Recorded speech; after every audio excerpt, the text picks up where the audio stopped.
Good morning बच्चे लोगों, नमस्कार सभी को, सुप्रभात। और हम पढ़ रहे थे आरओ भाग 2, आपकी जो पुस्तक है, मेन पुस्तक है आरओ, और उसमें पाठ पढ़ रहे थे चार्ली चैपलिन यानी हम सब हैं।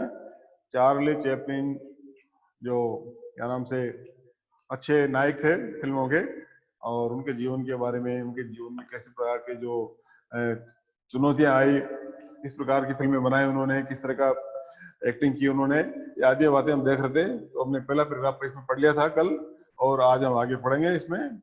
आगे पढ़ेंगे पेज नंबर 121, पेज नंबर 121 पर। इनके जो क्या नाम से विष्णु खरे जी थे, विष्णु खरे ने जो फिल्मों के बारे में, फिल्में नायकों के बारे में, कहानियों के बारे में बहुत लिखा करते थे, उन्होंने पाठ लिखा है। तो ये इसका नाम है चार्ली चैपलिन यानी हम सब। चार्ली चैपलिन को हमारे देश का क्या विश्व का हर बच्चा जानता है, हर इंसान जानता है। चार्ली चैपलिन एक बड़े अच्छे कलाकार थे, बच्चा एक्टर थे, तो उनके बारे में सब समझते हैं। यानी हम सब के अंदर की बात हो, चार्ली चैपलिन के अंदर है, चार्ली चैपलिन के अंदर है, वो हम सब के अंदर है। ऐसी भावना रखने वाला, ऐसी एक्टिंग करने वाला, ऐसी कलाकारी करने वाला, ऐसा हीरो, ऐसा नायक जो क्या नाम से दुनिया में महानायक इसको हम कह सकते हैं। उसके अलावा कोई ऐसा दूसरा नायक दिखता नहीं है दुनिया के अंदर। तो उनका पाठ है, और हमने 3-4 लाइन सी पढ़ी थी, फर्स्ट पेज पैराग्राफ पढ़ लिया था। आज पढ़ेंगे हम पेज नंबर 121 से आगे। 121 से आगे कौन कौन सी फिल्में उन्होंने बनाई, कौन कौन सी क्या नाम से नाम है उनका, तो पढ़ते हैं, शुरू करते हैं। चार्ली चैपलिन यानी हम सब, अर्थात हम सब के अंदर की बात चार्ली चैपलिन के अंदर है, या चार्ली चैपलिन के अंदर की बात हम सब के अंदर है। हमारे अंदर जो बात है वो चार्ली चैपलिन उसको अभिरुद्ध करता है। उनकी फिल्में भावनाओं पर टिकी हुई है, अर्थात बुद्धि पर नहीं है, भावनाओं पर। जो हमारे अंदर इमोशंस है, जो हमारे अंदर के दिल की भावनाएं है, उन भावनाओं पर वो ऐसी फिल्में बनाते हैं, बुद्धि पर नहीं बनाते हैं ना। मेट्रोपोलिस पिक्चर का नाम है उनकी, मेट्रोपोलिस।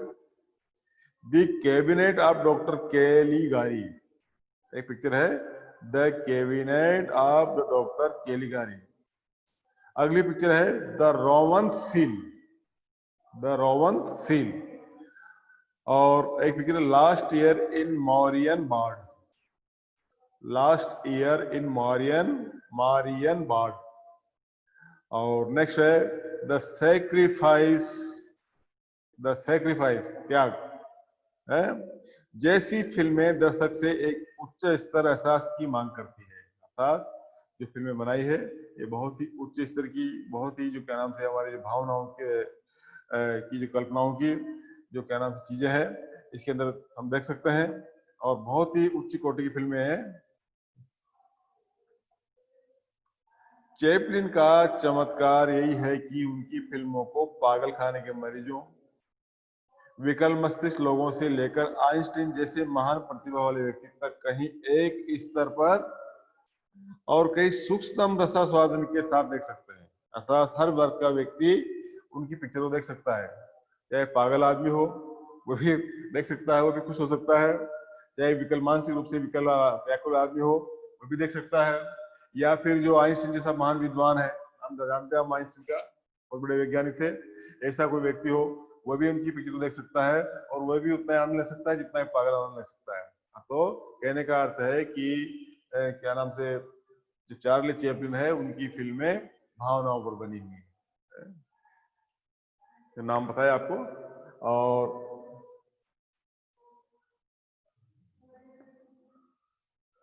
चैपलिन ने न सिर्फ फिल्म कला को लोकतांत्रिक बनाया, बल्कि दर्शकों की वर्ग तथा वर्ण व्यवस्था को तोड़ा है।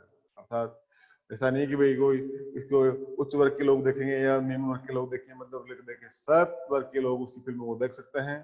तो ये काम उन्होंने किया है, तोड़ा है इस चीजों को, है ना। फिल्मों के अंदर हर व्यक्ति उनका रसास्वादन कर सकता है, हर वर्ग का व्यक्ति उनकी फिल्म को देख सकता है और उतना आनंद ले सकता है जो उच्च वर्ग का व्यक्ति लेता है।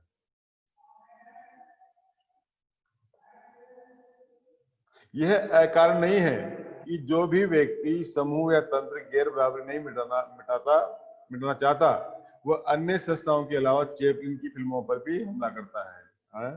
अर्थात ऐसा नहीं है कि उन्होंने किसी फिल्म में कोई बात कह दी हो, कोई उच्च वर्ग के बारे में, निम्न वर्ग के बारे में, दलित वर्ग के बारे में कोई ऐसी बात कह दी हो, ऐसा कुछ नहीं है, कहीं भी ऐसी बात नहीं है। बिल्कुल लोकतांत्रिक फिल्में हैं उनकी। चैपलिन भीड़ का वह बच्चा है जो इशारे से बता देता है कि राजा भी उतना ही नंगा है जितना मैं हूं। अर्थात सब बराबर है, सब मनुष्य है, सब बराबर है, सब एक जैसे हैं, है? कोई न छोटा है, न बड़ा है, न कोई राजा है, न कोई नंगा है, सब एक समान है। ये तो परिस्थिति के अनुसार, स्थिति के अनुसार तो जहाँ पैदा होता है वैसा रहता है। बाकी इंसान इंसान सब बराबर है। बुद्धि सबकी एक जैसी है, थोड़ा बहुत अंतर हो सकता है। समझने की शक्ति सबकी एक जैसी है, थोड़ी बहुत ऊपर नीचे हो सकती है। तो इस तरह से वो कहता है और भीड़ हंस देती है। अर्थात वो किसी परवाह नहीं करता है, न राजा की परवाह करता है, न गरीब की परवाह करता है। गरीब भी उसके लिए उतना ही अच्छा है जितना राजा है, जितना बड़ा आदमी है, जितना क्या नाम से उच्च वर्ग का व्यक्ति है। अर्थात इसमें किसी प्रकार का मानसिक, किसी प्रकार का कोई व्यवहारिक वो भेद नहीं समझता है। कोई भी शासक या तंत्र जनता का अपने ऊपर हंसना पसंद नहीं करता। अर्थात कोई भी अपने ऊपर, स्वयं के ऊपर पसंद नहीं करता कि कोई कुछ कहे या मैं ऐसा हूँ वैसा हूँ, लोग हंसे नहीं करता। एक परित्यक्ता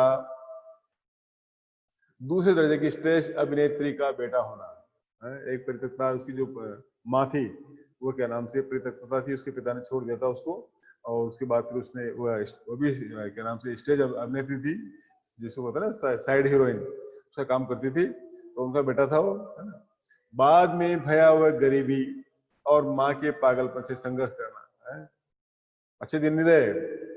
चार्ली चैपलिन का जो समय, जो शुरुआत है वो अच्छा नहीं रहा है। शुरुआत में गरीबी देखी है, फिर माँ का क्या नाम से पागल हो जाना वो देखा है। और पागल माँ हो किसी की तो कितना वो बुरा लगता है, कितना उसको संघर्ष करना है, उसके साथ रहना है, उसको अवेरना है। तो ये चीजें उसको क्या नाम से चार्ली चैपलिन ने अपने आप में महसूस किए, संघर्ष किया इन चीजों से। साम्राज्य, औद्योगिक क्रांति, पूंजीवाद, सामंतशाही से मगरूर एक समाज द्वारा दुहराया जाना, इन सब से चैपलिन को वे जीवन मूल्य मिले जो करोड़पति हो जाने के बावजूद अंत तक उसमें रहे। अर्थात उसके जीवन में अनेक संघर्ष उसको करना पड़ा। चार्ली चैपलिन को अनेक कठिनाइयों का सामना करना पड़ा है। साम्राज्यवाद, जानते साम्राज्यवाद, पूंजीवाद, पैसे वाले जो सामंतशाही, जो राजा महाराजा जैसे जो व्यवहार करते हैं, वो बोलते हैं सामंतशाही प्रवृत्ति। तो इन सबसे उसने टकराया है, सबसे मुकाबला किया है, सबसे क्या नाम से दुराया है।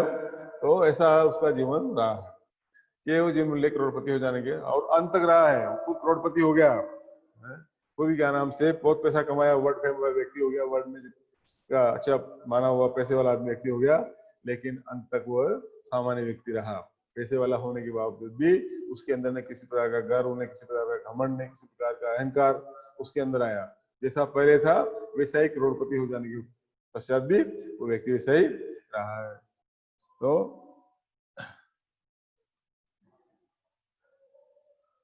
अपनी नानी की तरफ से चैपलिन खानाबदोश से जुड़े हुए थे। अर्थात उनकी जो नानी है वो खानाबदोश परिवार से थे। कहते हैं कि वो भारत से गए होते, भारत से यहूदी परिवार यहाँ से गया होता। खानाबदोश लोग होते हैं जो क्या नाम से एक जगह से दूसरी जगह, दूसरी जगह तीसरी जगह घूमते फिरते हैं, अपना काम करते रहते हैं, खाते रहते हैं, पीते रहते हैं, मांगते रहते हैं, या जो भी व्यवसाय करते रहते हैं। तो वैसे लोगों को बोलते हैं खानाबदोश। एक जगह से दूसरी जगह जाना, दूसरी जगह तीसरी जाना, घूमते रहना, एक कोई स्थायी उनका ठिया नहीं होता है, कोई स्थायी जगह रुकते नहीं हुआ है। तो उसकी नानी वो थी, खानाबदोश परिवार से थी, और ये एक सुदूर रोमानी संभावना बनी हुई है कि शायद उस खानाबदोश औरत में भारतीयता रही हो। खानाबदोश हमारे देश में बहुत है, काफी लोग मिल जाएंगे आपको, है जो होता है ना, घूमते रहते हैं, फिरते रहते हैं, मांगते रहते हैं। गाड़ुले लुहार खानाबदोश से, भांड जो होते हैं खानाबदोश होते हैं, कालबिले लोग होते हैं, साटी लोग होते हैं, ऐसी कई जातियां हैं हमारे यहाँ जो खानाबदोश है, जो उधर से घूम रहती है। इनका कोई मकान नहीं होता।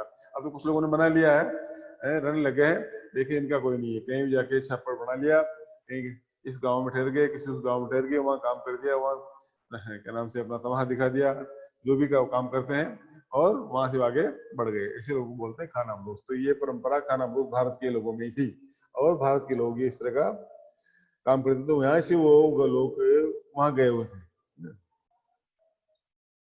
क्योंकि यूरोप के जिप्सी भारत से ही गए थे, अर्थात जो जिप्सी लोग हैं वहाँ के यहूदी लोग हैं वो यहाँ भारत से ही वहां पर गए हुए थे, बहुत पहले चले गए हुए, कैसे भी वो अंग्रेजी शासन के टाइम में, जैसे उससे पहले टाइम में, तो वो उसी परिवार से था, उसकी नानी उसी परिवार से थी, खानाबदोश जाति की थी। और अपने पिता की तरफ से भी यहूदी वंशी थे। यहूदी एक धर्म होता है, जाति होती है, तो उनके पिताजी यहूदी थे और नानी का नाम खानाबदोश थी। इन जटिल परिस्थितियों ने चार्ली को हमेशा एक बाहरी घुमंतु चरित्र बना दिया, अर्थात इस तरह की जो परिस्थिति रही है, माँ साइड कलाकार थी, स्टेज अभिनेत्री थी, है, लेकिन वो भी माँ की परिस्थितियों के कारण देख करके पागल हो गई है, और उस पागल के नाम से साथ रहना। और उसके बाद जो नानी थी उसकी, वो खानाबदोश परिवार से थी, पिता यहूदी थे, पिताजी ने क्या नाम से उनकी पत्नी को, माँ को छोड़ दिया है। तो इस प्रकार से उसका जीवन बड़ा संघर्ष में, बड़ा तो उसमें रहा है, मुसीबतों में पला फंसा व्यक्ति है। इन जटिल परिस्थितियों से चार्ली को हमेशा एक बाहरी घुमंतु चरित्र बना दिया। वे कभी मध्यम वर्गीय बुजुर्गा या उच्च वर्गीय जीवन मूल्य न अपना सके, अर्थात इस प्रकार से मध्यम वर्ग का व्यक्ति है, बुजुर्गा व्यक्ति है या उच्च वर्ग का व्यक्ति है, जो एक जगह रहता है, अपना स्थायी उसका निवास होता है, वैसा जीवन वो नहीं अपना सका। वो भी घूमता फिरता, कभी कहाँ ऐसे रहा। यदि उन्होंने अपनी फिल्मों में अपनी प्रिय छवि ट्रैम्प बोलते हैं, बहु खानाबदोश आवारा गर्द, घूमने वाला फिरने वाला आवारा व्यक्ति की प्रस्तुत किए है, तो उसके कारण उनके अवचेतन तक पहुंचते हैं। इसलिए उस बातों से पता लगता है कि वो यहाँ की जो नानी थी, खानाबदोश थी, इसका जो पूरा जो पता चलता है पारिवारिक, वह इन फिल्म से, इस प्रेम से ही चलता है। चार्ली पर कई फिल्म समीक्षकों ने नहीं, फिल्म कला के उस्तादों और मानविकी के विद्वानों ने सिद्ध हुए हैं, अर्थात कई लोगों ने उसके बारे में सोचा है, कई लोगों ने उसके बारे में परखा है, कई लोगों ने अध्ययन किया है, कई लोगों ने रिसर्च किया है, अपने सिद्ध ढूंढे हैं, और नेति कहते हुए भी ये माना है, क्या माना है कि, एक मिनट,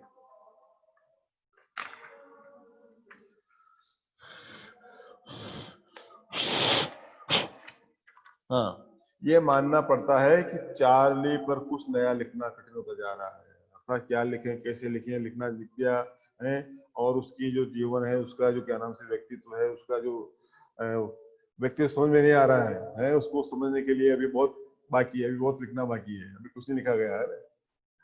दरअसल सिद्धांत कला को जन्म नहीं देते, दरअसल जो सिद्धांत होते हैं वो कभी भी कला को नहीं होते, बल्कि कला स्वयं अपने सिद्धांतों को या तो लेकर आती है या बाद में उन्हें गढ़ना पड़ता है। कला को क्या नाम से, सिद्धांत को, आधार पर उनको तैयार करना पड़ता है, उसका स्वरूप देना पड़ता है। जो करोड़ों लोग चार्ली को देखकर अपने पेट दुखा लेते हैं, उन्हें मेल ऑटिंगर या जेम्स एजी की बेहद सारगर्दी समीक्षाओं से क्या लेना देना, अर्थात जो क्या नाम से चार्ली को देखते हैं, उसकी कला को देखते हैं, उसके अभिनय को देखते हैं, और देख करके अपना पेट दुखा लेते हैं, मतलब खुश हो जाते हैं, और तो जो कोई कुछ भी लिखे उसके बारे में, उनको उससे क्या मतलब है, चाहे वो मेल आर्टिंकर समीक्षा हो या जेम्स एजी की समीक्षा हो, इनसे कोई मतलब नहीं है उनको। वे चार्ली को समय और भूगोल से काट कर देखते हैं, अर्थात वो कब पैदा हुआ, कहाँ पैदा हुआ, कैसा काम किया उसने, उसी को देखते हैं, और जो देखते हैं उसकी ताकत अब तक ज्यों की त्यों बनी हुई है, अर्थात जिसने भी एक बार उसके काम को देख लिया है, जिसने उसकी एक्टिंग देख ली है, जिसने अभिनय देख लिया, फिल्म का कार्य को देख लिया है, वो वैसा वैसा ही हो जाता है। यह कहना कि चार्ली में खुद को देखते हैं दूर की कौड़ी दाना है, लेकिन बेशक जैसा चार्ली में देखते हैं वो उन्हें जाना पहचाना लगता है, अर्थात चाहे कोई भी हो, किसी भी देश का व्यक्ति हो, कहीं का भी रहने वाला हो, जिसने चार्ली को देख लिया, चार्ली की फिल्म को देख लिया, वो वैसा ही हो जाता है, मैं भी चार्ली हूँ, मेरा भी अभिनय व्यक्ति चार्ली जैसा ही है, वैसा ही अपने आप को वो ढाल लेता है। जिस मुसीबत में वह अपने को हर 10वें सेकंड में डाल देता है, वह सुपरिचित लगती है, अपने को नहीं, लेकिन वे अपने किसी परिचित या देखे हुए को चार्ली मानने लगते हैं, अर्थात यानी हम सब, चार्ली यानी हम सब, अर्थात वो खुद भी और जो सामने वाला दूसरा है उसको भी चार्ली का ही रूप उसके अंदर दिखाई देता है। कला में बेहतर क्या है? बुद्धि को प्रेरित करने वाली भावना है। कला है जो हमारी बुद्धि को प्रेरित करे और भावना को उकसाने वाली बुद्धि, ऐसी भावना जो हमारी बुद्धि को भी उकसाए। उसने भावना को चुना और उसके कारण थे, अर्थात चार्ली चैपलिन ने बुद्धि को नहीं बल्कि भावना को ही चुना, है ना, और उसी आधार पर उसने फिल्में बनाई, उसके कारण थे। बचपन की 2 घटनाओं ने चैपलिन पर गहरा स्थायी प्रभाव डाला था। ऐसी कौन सी घटनाएं थी जो उनके जीवन को बदल देती है, जीवन पर प्रभाव डालती है? वो थी क्या नाम से, एक बार जब वे बीमार थे तब माँ ने उन्हें ईसा मसीह का जीवन बाइबल से पढ़कर सुनाया था। अर्थात जो ईसा मसीह आप जानते हैं, भगवान यीशु है, तो उनके जीवन के बारे में उन्होंने बताया। क्या बताया उन्होंने? कि ईसा के सूली पर चढ़ने के प्रकरण तक आते आते माँ और चार्ली दोनों रोने लगते हैं। उनका जीवन पूरा संघर्ष किया उन्होंने, और बाद में जो वहाँ के राजा ने उनको सूली पर चढ़वा दिया था, मरवा दिया था वो, लेकिन वापस उनका पुनरुत्थान हो गया था। तो अपने आत्मकथा में चैपलिन लिखते हैं, दोनों रोने लगते हैं। लास्ट में जब उनको सूली पर चढ़ाया जाता है तो माँ और बेटा दोनों रोते हैं। और वो जो उन्होंने आत्मकथा लिखी है, उस आत्मकथा के अंदर बारे में वो लिखते हैं, ओकले स्ट्रीट के तय खाने के उस अंधियारे कमरे में जहां पर रोया करते थे, ओकले स्ट्रीट जो है वहां तय खाना है, उसके अंदर माँ ने मेरे सामने संसार का सबसे दयालु ज्योति उजागर की। अर्थात माँ ने बताया, माँ ने कहानी बताई, माँ ने एक घटना बताई ईसा के बारे में कि जिसने साहित्य और नाट्य को उनके महानतम और समृद्धतम विषय दिए हैं, जिसका नाम है स्नेह और करुणा और मानवता है, जो क्या नाम से ईसा मसीह के जीवन में चीजें देखने को मिलती है। करुणा भी है, स्नेह भी है, मानवता के जो पाठ उन्होंने पढ़ाया है ये है। दूसरी घटना भी कम मार्मिक नहीं है, अर्थात जो दूसरी घटना है वो भी उनको बड़ा मर्मस्पर्शी है। बालक चार्ली उन दिनों एक ऐसे घर में रहता था जहां से कसाई खाना दूर नहीं था। अर्थात कसाई खाना था जहां पर जानवरों को लाते हैं, काटते हैं और उसको खरीद के ले जाते हैं। तो कसाई खाने के पास ही उनका मकान था जहां पर रहा करते थे वो। वह रोज सैकड़ों जानवरों को वहां ले जाया कर देखता था। अर्थात कसाई खाने में क्या होगा, जानवर आएंगे, जानवरों को ले जाएंगे, उनको मारेंगे, काटेंगे और क्या नाम से उनका मांस बेचेंगे। एक बार एक भेड़ किसी तरह जान छुड़ा कर भाग गई। अर्थात वहां पर एक भेड़ है, उसको काटने के लिए, मारने के लिए को लेके जा रहा होगा। वो भेड़ क्या नाम से वहां से उससे छूट करके वो भाग गई। उसे पकड़ने वाले उसका पीछा करते हुए कई बार पिछले, अर्थात वो आगे भगी जा रही थी और पकड़ने वाला पीछे भगा जा रहा था, और वो गिरता जा रहा था, पड़ता जा रहा था नीचे, है ना।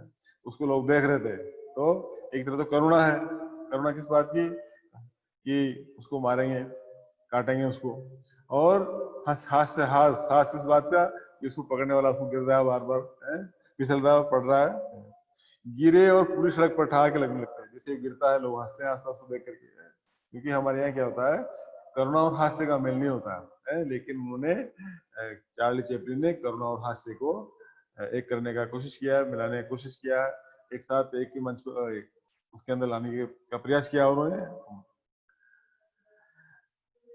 आखिरकार उस गरीब जानवर को पकड़ लिया गया। वो छूट गई थी, भाग रही थी, और पकड़ने वाला गिर रहा था बार बार, और गिरते हुए देख करके लोग हंस रहे थे। लेकिन उसको आखिर में भेड़ को पकड़ लिया गया और पकड़ करके उसको कसाई खाने तक ले जाया गया, और फिर उसे कसाई के पास ले जाने लगे। कसाई जो होता है, कसाई को वो होता है व्यक्ति जो क्या नाम से जानवरों को काटता है और काट करके उनका मीट मांस जो है लोगों तक पहुंचाता है, बेचता है, वो होता है कसाई कहलाता है। आखिरकार उस गरीब जानवर को पकड़ लिया गया, फिर कसाई के पास ले जाने लगे। तब चार्ली को एहसास हुआ कि उस भेड़ के साथ क्या होगा, क्या वो कटेगी, और कटने के पश्चात वो क्या नाम से बिक्री को जाएगी, खाने को जाएगी लोगों को। वह रोता हुआ माँ के पास दौड़ा, माँ के पास गया और माँ को सारी बात बताई उसने कि आज मैंने ऐसा सीन देखा, दृश्य देखा है। एक क्या नाम से भेड़ को क्या नाम से कसाई वाले पकड़ के ले गए और लेकर के उसको कसाई खाने ले गए। क्या होगा उसका, उसे मार डालेंगे, उसे मार डालेंगे। अर्थात वो कसाई घर ले गए और कसाई घर ले जाकर के वो उसको मारेंगे, छोड़ेंगे नहीं उसको। बाद में चैपलिन ने अपनी आत्मकथा में लिखा, अर्थात इसी बात को, घटना को उसने लिखा कि बसंत की वो बेलोस दोपहर, वह मजाकिया दौड़ कई दिनों तक मेरे साथ रही। अर्थात बसंत की वो क्या नाम से इस प्रकार की जो धूप मिलती है, दोपहर मिलती है, इस प्रकार से कई दिनों तक साथ रहती है। उसी प्रकार से वो दोनों घटनाएं, चाहे वो ईसा मसीह वाली घटना हो, चाहे क्या नाम से बेलो क्या नाम इसकी भेड़ वाली घटना हो, ये उसके साथ चलती रही। और मैं कई बार सोचता हूँ कि उस घटना ही ने तो मेरी भावी फिल्मों की भूमि तय नहीं कर दी। अर्थात वहीं से वो भावनाओं से, उन चीजों से को देख करके ही मेरे मन में कोई, या मेरी जो भावना है वो उन फिल्मों की जो भूमिका है वो तय नहीं कर दी उसने। त्रासदी और हास्य तत्वों का सामंजस्य। त्रासदी होती है क्या नाम से कॉमेडी है, और हास्य होता है हंसी मजाक। दो चीजें होती है, कॉमेडी और क्या नाम से ट्रेजिडी। ट्रेजिडी को बोलते हैं त्रासदी। त्रासदी यानी ट्रेजिडी, जहाँ पर कोई ऐसा सीन, जहाँ पर करुणा का सीन हो, जहाँ पर दया का सीन हो। और क्या नाम से हास्य में तो आप जानते ही हंसी मजाक जहाँ होती है, ये है। तो ये चीजें उनकी जुड़ गई, त्रासदी और हास्यास्पद तत्वों के सामंजस्य, दोनों मिल गई चीजें उनको। भारतीय कला और सौंदर्य शास्त्र को कई रसों का पता है। अर्थात हमारे जो सारा शास्त्र है वो तो बड़ा गहरा शास्त्र है, और कई चीजें उसके अंदर देखने को मिलती है। नवरस है हमारे अंदर है, और नवरसों के किस प्रकार से रस की उत्पत्ति होती है, ये इनका वर्णन दे रखा है। इस वर्णन के नाम से आप पढ़ेंगे, आगे पढ़ना चाहेंगे तो वो बड़ा अच्छा होता है। इसके अंदर नौ रस होते हैं, श्रृंगार रस, हास्य रस, वीर रस, अद्भुत रस है, करुण रस, शांत रस, इस प्रकार से नौ रसों का है।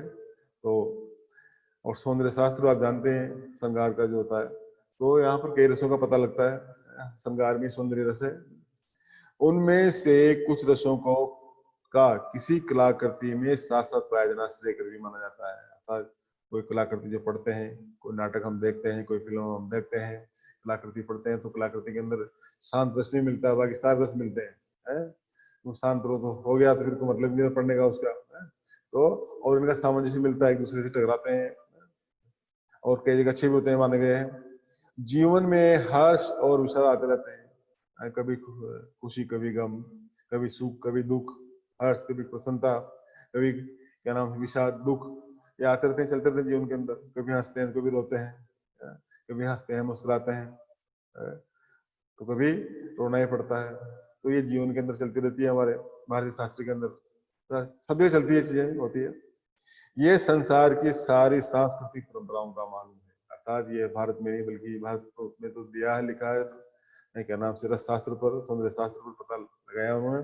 लेकिन चीजें जो भावनाएं हैं ये पूरे देश के अंदर, पूरी दुनिया के अंदर इस प्रकार से हम देख सकते हैं, जो भारतीय परंपराओं में नहीं मिलता। हाँ सॉरी, लेकिन करुणा का हास्य मिल जाना एक ऐसे रस सिद्धांत की मांग करता है जो भारतीय परंपराओं में नहीं मिलता। अर्थात करुण रस और हास्य रस कहीं भी एक साथ नहीं मिलता है। या तो पहले करुण आ जाएगा, बाद में हास्य आएगा, या पहले हास्य आ जाएगा, करुण हो जाएगा। हमारे यहाँ की फिल्मों में क्या होता है, हमारी जो फिल्में होती है उन फिल्मों के अंदर क्या नाम से कॉमेडी होती है। जो भी आदमी निकलता है फिल्म देख करके वो हंसता हुआ निकलता है बाहर। और यूरोप की जो फिल्में हैं, यूरोप की जो बातें हैं, वो वहां पर क्या नाम से ट्रेजेडी होती है। अर्थात वहां का जो कलाकार, दर्शक है, वो पिक्चर हॉल से निकलता है तो रोता हुआ आता है। अर्थात वहां पर ट्रेजेडी के रूप में हम देख सकते हैं। रामायण तथा महाभारत में जो हास्य है वह दूसरों पर है। अर्थात जो रामायण है वो देखते हैं, खुद पर नहीं, दूसरों पर भी देखने को मिलता है, और अधिकांशतः वो परम संताप से प्रेरित है, दूसरे के संताप से प्रेरित है। जो करुणा है वह अक्सर सद व्यक्तियों के लिए और कभी कभार दुष्टों के लिए है। कभी कभी दुष्टों के लिए करुणा दया जाती है। संस्कृत नाटकों में जो विदूषक है, संस्कृत के जो नाटक है उनमें जो विदूषक होते हैं, एक दूसरे की बात पहुंचाने वाले, वह राज व्यक्तियों से कुछ बदतमीजियां अवश्य करता है। होता देखा होगा हमने नाटकों के अंदर हंसाने के लिए, किंतु करुणा और हास्य का सामंजस्य इसमें नहीं है। आज जिस प्रकार की करुणा कारुणिक बातें, इस प्रकार का जो हास्य है, वो चीजें नहीं मिलती, देख सकते हैं हम। अपने ऊपर हंसने और दूसरों में भी वैसा ही मादा पैदा करने की शक्ति भारतीय विदूषक में कुछ कम ही नजर आती है। अर्थात यहाँ के जो विदूषक है उनके अंदर ये चीजें देखने को कम मिलेंगी वहां। इसलिए भारत में चैपलिन के इतनी व्यापक स्वीकार का एक अलग सौंदर्य शास्त्रीय महत्व तो है ही, भारतीय जनमानस पर उसने जो प्रभाव डाला होगा उसका पर्याप्त मूल्यांकन शायद अभी होने को है। कर रहे हैं, पढ़ रहे हैं लोग, रिसर्च कर रहे हैं। हास्य कब करुणा में बदल जाएगा, अर्थात हास्य जो रस है वो कब दया में करुणा में बदल जाएगा, है? और करुणा कब हास्य में प्रवृत्त हो जाएगी, और दया है करुणा है वो कब देख रहे हंसेंगे। इससे पारंपरिक या सैद्धांतिक रूप से अपरिचित भारतीय जनता ने उसे फिनोमेनन को यूं स्वीकार किया जैसे बतख पानी को स्वीकारती है। किसी विदेशी कला सिद्धांत को इतने स्वाभाविक रूप से पहचाने से अलग ही प्रश्न खड़े होते हैं। अंततः एक तरह की कला की सार्वजनिकता को ही रेखांकित करते हैं। आज ये बातें हैं, तो आज इतना ही काफी। कल इसको दोबारा पढ़ेंगे, आगे पढ़ेंगे पेज नंबर 123 से। थोड़ा रह गया है, टाइम हो गया अभी। ठीक है बेटा।